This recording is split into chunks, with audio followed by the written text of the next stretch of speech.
Hello students, Mr. Young here. Welcome to Chapter 15, Lesson 3. Today's lesson is called The Women's Movement. There were a number of women involved in the abolition movement that we talked about, and as they helped secure more rights and freedoms for their African American brothers and sisters, women worked to improve their own rights as well. Today is all about the ladies and their fights for rights.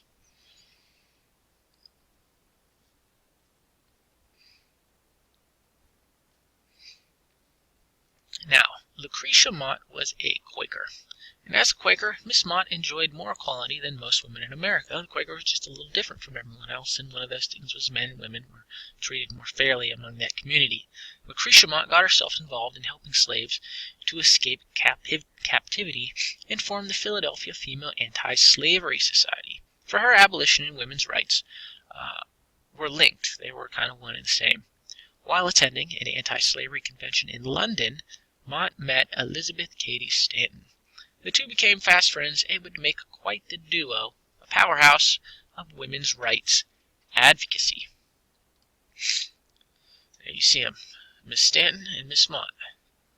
And together, in July 1848, Mott and Stanton helped to organize the very first women's rights convention in Seneca Falls, New York. That's why it's called the Seneca Falls Convention.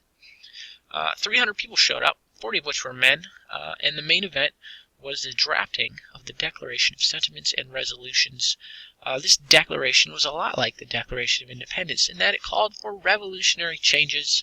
Their declaration called for equality between men and women in pretty much all regards. They wanted to be allowed to enter the trades and professions of the business world, jobs typically reserved for men. They wanted any law discriminating against women to be ended, and most controversial, they wanted women's suffrage, or the right to vote. So I wouldn't say that the women's movement took off after the Seneca Falls Convention, but it did continue to grow. For example, there were more national conventions for women's rights within the 1800s. Among the leaders of the women's rights movement was Susan B. Anthony. You may have heard of her. The daughter of a Quaker abolitionist, Anthony called for equal pay and co-education, that is, the education of males and females together in the same room. She also wanted women to be able to go to college, which is something they weren't allowed to do. She was also the founder of what was called the Daughters of Temperance, the first women's temperance organization. We talked about temperance. I believe in Lesson 1, remember that means very little or no booze, so no drinking. They're against alcohol. By the late 1800s, women were making some pretty good gains. First, they gained the right to vote in 1890. Well, it was the first state to allow women to vote. It was Wyoming. That was 1890, and several states followed. But women did not really gain suffrage throughout the nation, throughout the United States, until the 19th Amendment was passed in 1920. Now, throughout the 1800s, women were breaking many new grounds in education and occupation. Emma Willard, for example, trained herself in what were considered male subjects, science and math. She then set up her own school in 1821. It was called the Troy Seminary, or Troy Female Seminary. It was in New York. Her school taught traditional female classes of homemaking and things like that, but it also taught those male subjects like math, history, and physics. There's Emma Willard. Mary Lyon was a teacher with 20 years' experience. Teaching was one of the things women were socially accepted to do. And Mary Lyon saved up some money, and with her teaching experience, she opened up her own school, the Mount Holyoke Seminary in Massachusetts. The year was 1837. Her curriculum was based off the men's college nearby, Amherst. There's the seminary school. Old picture. So we're getting to the point in history where we start to have pictures of things. It's pretty cool. So in the mid to late 1800s, women began to gain some legal rights as well. For example, they were allowed in several states to own property, which is a pretty new thing. Also, they were starting to get rights to divorce and custody of children and co-custody with husbands and things like that.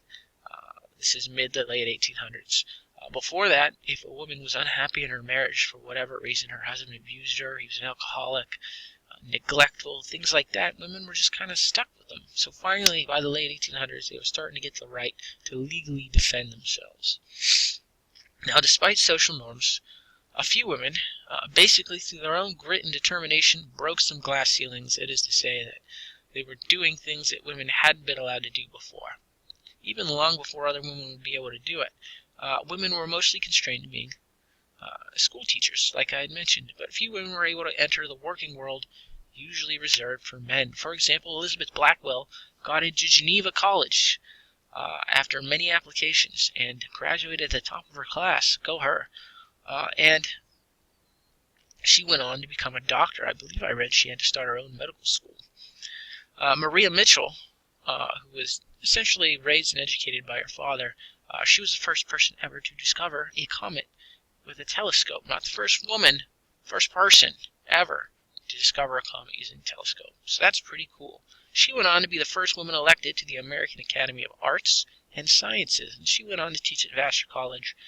In today's content, this cool quote from Miss Elizabeth Blackwell: "It's not easy to be a pioneer, but oh, it is fascinating. I would not trade one moment, even the worst moment, for all the riches in the world." Elizabeth Blackwell. Pretty cool quote. She was pretty happy with what she was able to accomplish. So women made some big gains in the 1800s, but had many more battles to fight, and you'll learn about it all throughout the rest of American history. On to our assignment real quick. Let her load up. There we go. For much of history, women have been in the back seat. It's because it was a male-dominated society, and it's usually men making history, men in the history books. As history progresses, however, more and more women find their way to fame. Throughout the course so far, we've highlighted some women along the way, like Dolly Madison, Betsy Ross, Harriet Tubman, important women in American history. This lesson, we learned about all kinds of successful women. It was a whole lesson on women, like Elizabeth Cady Stanton and Elizabeth Blackwell. For today's assignment, I want you to tell me who your favorite woman in history is and why. Be sure to tell me what they did. I'm looking for like a paragraph here. You can write more, just don't write any less. So you need to be like, my favorite woman is Harriet Tubman. Harriet Tubman was a conductor on the Underground Railroad, and she did this and that, and she's my favorite woman in history because of this. It's about a paragraph. Now, I'm giving you a lot of flexibility with this. This woman can be from today's lesson or any time in history. It could be last year world history, so you're talking Cleopatra, some kind of Byzantine empress, queen, anything like that. Or it can be a woman from the modern age. Maybe you're really into Hillary Clinton. Maybe you're really into Sarah Palin, or maybe one of the news women like Megyn Kelly or Greta Van Susteren or Rachel Maddow, or maybe a female politician, Condoleezza Rice or Sarah Palin. Any woman that is going to make history, we'll say, or has been in history, is fair game. I'll be pretty flexible with this. So pretty much the woman of your choice, and a paragraph. Remember who they are, what they did, why they are important to you. That's it for today. We're going to be moving on to the next chapter. Tomorrow is the study day, then the test, and then we'll be moving on to the next chapter, which is sort of a prequel to the Civil War. Things are going to go downhill in America. So that's it. If you need anything, let me know. Otherwise, have a good day.